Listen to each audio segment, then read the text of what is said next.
All because a Christian business in Colorado, the Drip Café, mentioned homosexuality and their beliefs in a statement. They have been attacked, harassed, their building has been defaced, windows broken, customers have been scared away. So once again, the preachers of so-called tolerance, compassion, open dialogue, and inclusion show their true colors. Death wishes against the owner, constant protests outside, and their goal is to shut down the Christian business. So the mob has been gathering outside the Christian Cafe since June 2nd for the purpose of intimidation and destruction. I'm David Fiorazzo, and this is Christ and Culture.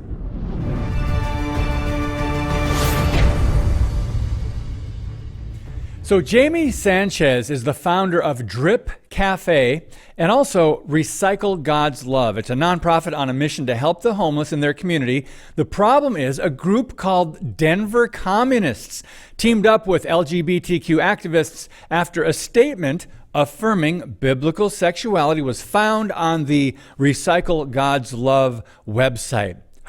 They put it out in the public. The protests haven't ceased since then.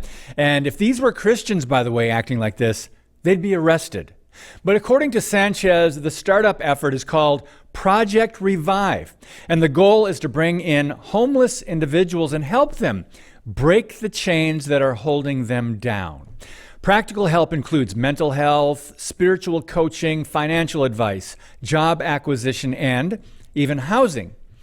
Now, they want to work alongside the homeless, and the Drip Café is a place that they can work a real-world job as part of the recovery program. But the demonic activity outside the building, right outside the doors, has chased off new customers. Sanchez changed the wording of the original statement on the website to focus more on love and truth, but it didn't matter to the mob.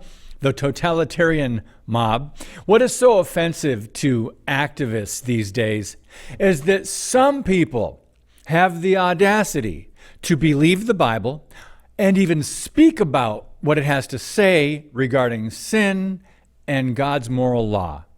Apparently, you can no longer make it public or say you believe it if you want your business or ministry to stay open, according to the mob.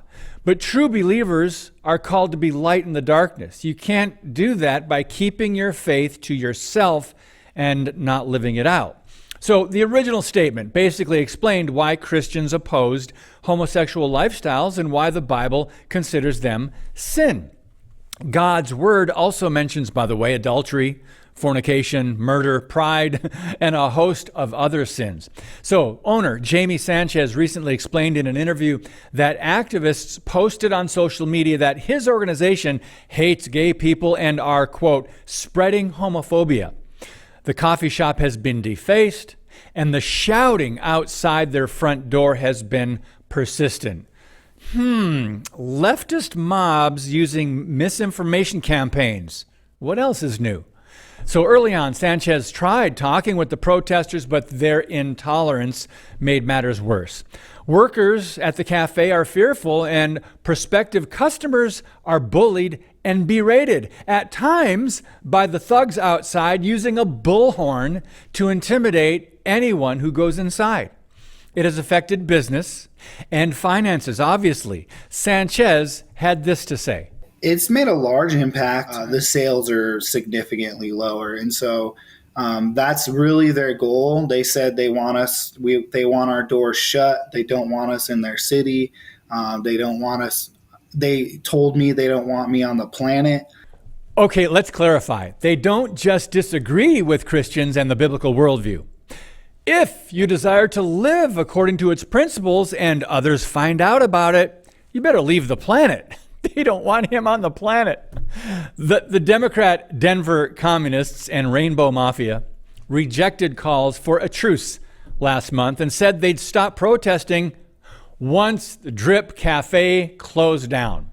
According to them, the Bible and those who believe it are spreading, quote, vile anti-LGBTQ plus ideas, end quote.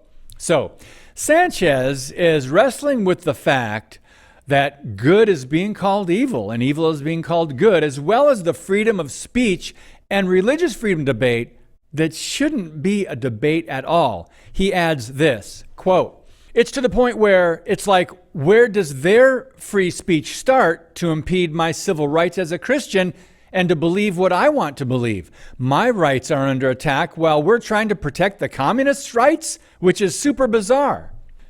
Bizarre and unconstitutional. Despite the chaos, the good guys are not giving up. Sanchez said they have plans to continue the mission of serving the poor and others in need, including the homeless. And he said that God made it very clear where we're supposed to be. So how can people help? Well, first, pray for them. Fellow Christians can also help the organization by donating. They set up a Give, Send, Go that's established to help make up for a lot of the missing income, the lost business due to the ongoing chaos and rebellion right outside their doors. And remember, the gospel is as offensive as it may be to some. It's the only answer. It's the only hope. And our purpose doesn't change. Our purpose as believers is to reach people who don't believe. The results are up to God. No one is too far gone for Jesus to reach and save. God bless you, and keep speaking the truth about things that matter.